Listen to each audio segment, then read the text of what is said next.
Footwork.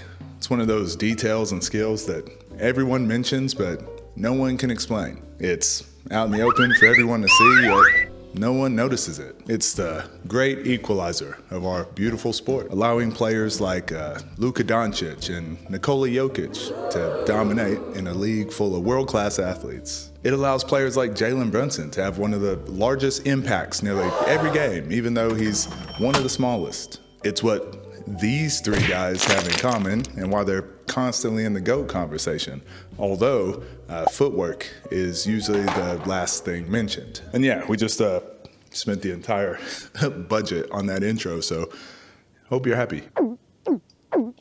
So it's finally here. To the hundreds of you that were asking me to finally do a footwork video, you've been seen, you've been heard. Now get the f out. Today we're going to be talking about the importance of footwork in today's game of basketball, except for you, Chad. You should give up. You should go get a job. You're terrible.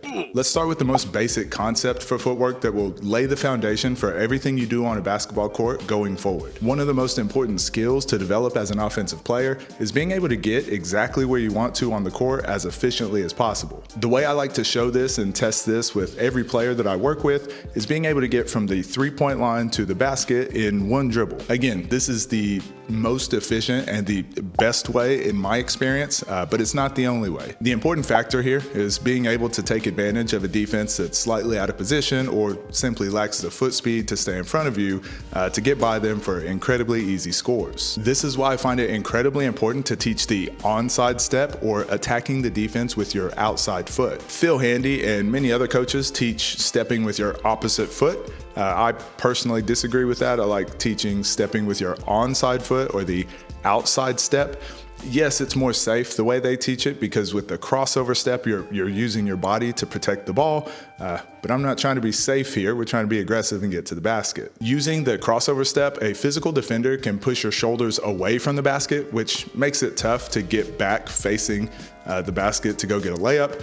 Whereas the outside step, or the onside step, a physical defender can push you and you can still keep your straight line drive to the basket. Obviously, great players can do both, but if I had to teach one, and especially to start with, I would begin teaching the onside step. Now, don't get me wrong, I really respect Phil Handy, and he does have his reasons for teaching the crossover step. However, he is an NBA coach that works primarily with NBA players. I do find that move is far more effective in the NBA than it is at the lower levels or over in FIBA, so just to keep that in mind. Also, a little bonus tip, your body is going to go whichever direction your toe is pointing, so stepping with your onside step rather than the crossover step, it's much easier to keep your toe pointed towards the basket.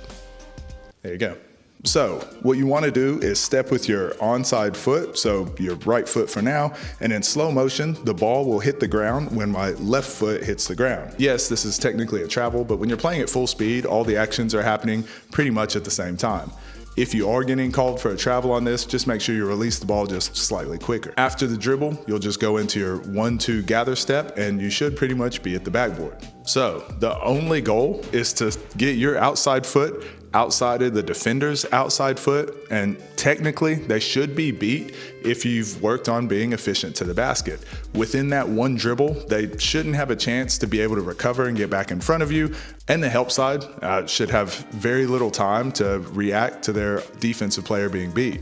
With that in mind, you should be able to play out a triple threat extremely efficiently if you can shoot on the catch, or drive right and score with one dribble, or drive left and score with one dribble.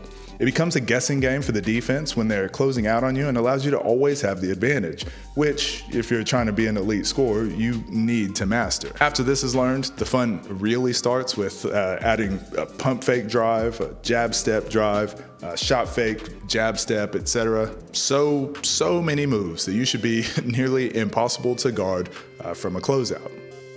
But what if I'm dribbling the ball and don't have a closeout? That is a great question, and I'll answer it. The good thing about footwork is that it's applicable in nearly every situation. From triple threat, I am always trying to get my outside foot outside of the defender's outside foot. From a live dribble, I'm simply doing the same. This is why you always want to be in an athletic stance.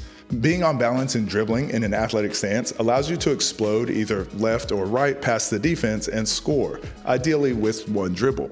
In a future video, I'm gonna break down even more ways to create that separation while you have a live dribble. But for now, just use your dribble to be explosive using basic blow-bys and counters. Also, I know I angered a lot of people in my previous video talking about the negative step, but here's why. If I'm dribbling at the top of the key and I want to blow by the defender, if my first step is backwards to gain momentum, then I'm really putting myself at a disadvantage trying to score, when earlier we saw that we don't need that extra momentum. We can literally walk from the three-point line to the basket with one dribble. I believe that efficiency should be the main focus anytime we're labbing out any new move, especially if you're not the main playmaker for your team. Practicing for moves that don't allow you to be in an athletic stance to blow by left or right, they're typically for a much smaller portion of situations, and they're very niche and they're less transferable from game to game. So while I think that they're a waste of time for 95% of players out there in the world, I said I was going to be nice to the online trainers for this one video. That's it. Anyways, playing from a strong athletic base is extremely important at every level. I know we see the Kobe Bryant's, LaMelo Ball's, clips of them always playing from this unathletic or off-balance position, unorthodox some may say, but please don't be fooled by those highlights. These guys have far and away already mastered these basic fundamentals, and what they're doing is basically lulling the defense to sleep so that they can sneak by them, catch them off balance, etc. I'll quickly show a few of these so you can have an idea, but just remember that all the basics still apply.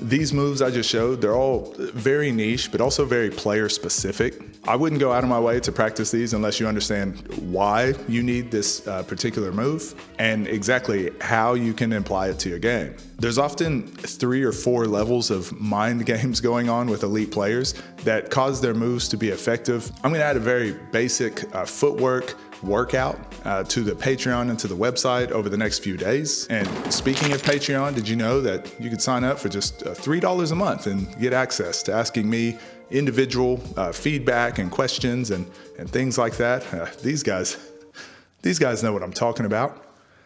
Yeah, those are our paid Patreon members. Thank you guys. Also, hold on. We also got our first YouTube member out of nowhere, RKO out of nowhere. Thanks. I really appreciate that. Look at us. Proud of you, gang. Do you think I paid for that intro out of my own pocket? That was these guys. You literally are paying for it, though.